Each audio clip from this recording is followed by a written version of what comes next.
अंतर्मनाचा वेध घेणारे news channel star city one. राज्यातील आणि देशातील राजकीय घडामोडी पाहण्यासाठी आणि इतरही बातम्या पाहण्यासाठी सबस्क्राइब करा स्टार सिटी वन। काल पुन्हा एकदा पालकमंत्री पदासाठी आपली वर्णी लागलेली आहे, काय बघताय? निश्चितपणाने जळगाव जिल्ह्यामध्ये तिसऱ्या वेळेस पालकमंत्री होण्याचा मान मला या ठिकाणी मिळालाय।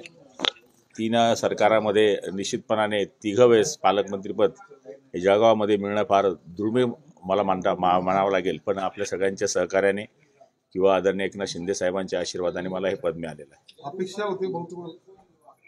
अपेक्षा होती, पण मी असं काही हे या गोष्टीवर डिपेंड केलं नव्हतं आणि आपणही पाहिलं असेल मी कधी कोणाच्या समोर मागणी केली नव्हती, पण शिंदे साहेबांवर माझा विश्वास होता आणि त्यांनी निश्चितपणाने या ठिकाणी पालकमंत्रीपद मला दिलं।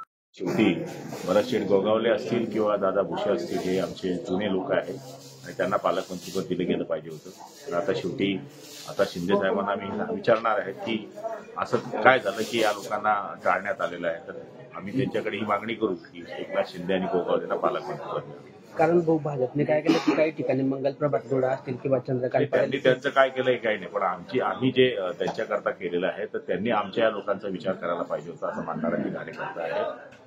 ही गोष्ट आम्ही शिंदे साहेबांकडे मांडणार आहोत। दादा बीडचं पालकमंत्रीपद अजितदादांनी ठेवलंय, तर पहिल्यांदाच गडचिरोलीतून मुख्यमंत्र्यांनी स्वतः पालकमंत्रीपद